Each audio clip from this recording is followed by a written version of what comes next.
Alors ce projet a été à l'origine le constat que beaucoup de producteurs ici, de vignerons, n'arrivaient pas à vraiment vivre du travail de leurs mains. Et donc il a été élaboré une idée de créer une gamme un peu supérieure afin de tirer des ventes et puis de vraiment de tirer aussi profit du terroir et de donner le meilleur parce qu'on avait ce qu'il fallait pour donner un excellent vin. Et ça permet maintenant à certaines personnes de pouvoir travailler véritablement de leurs mains et puis de pouvoir voir l'avenir avec plus de sérénité. Alors nous avons ici 3-4 frères qui travaillent dans les champs donc, toute l'année. Et puis la communauté dans son ensemble participe aux vendanges. Donc soit nous travaillons toute une matinée, soit toute une journée, comme c'est arrivé la semaine dernière. Et puis nous avons un centre de vente, alors le magasin qui vend le vin, et puis la vente par correspondance. Le travail manuel est vraiment important. Saint-Benoît a remis en honneur le travail manuel pour tout le monde.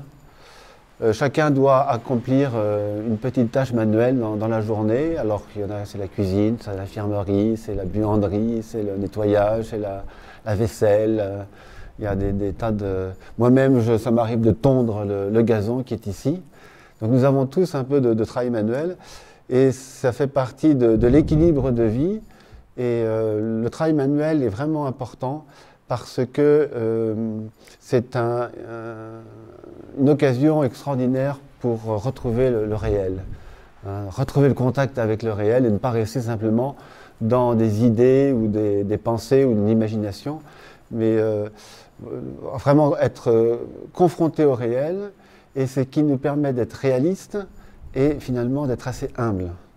Parce que le réel nous dépasse toujours un petit peu et s'impose à nous avec sa nature, avec ses obligations. Et cela nous permet aussi de cultiver beaucoup de vertus, celle de la patience, celle de la science, celle de l'effort, voilà, toutes les vertus dont on a besoin pour la vie spirituelle.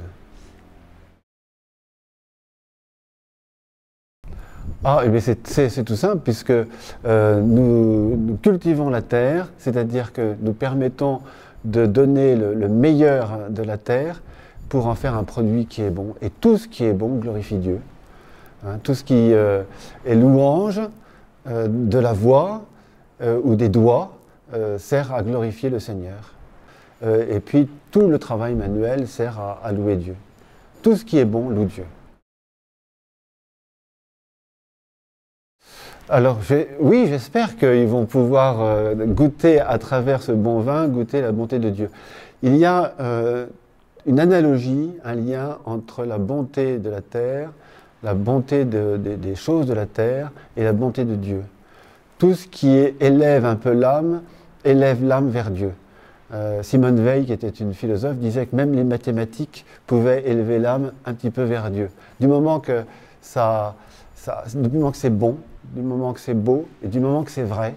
Et je crois que notre vin est à la fois beau, bon et que c'est un vrai vin. Il y a dans notre vin quelque chose que j'aime beaucoup, c'est le mystère de l'alliance. C'est un mystère qui est divin, le mystère de l'alliance, parce que l'alliance, il faut unir parfois des choses contraires, l'homme et la femme.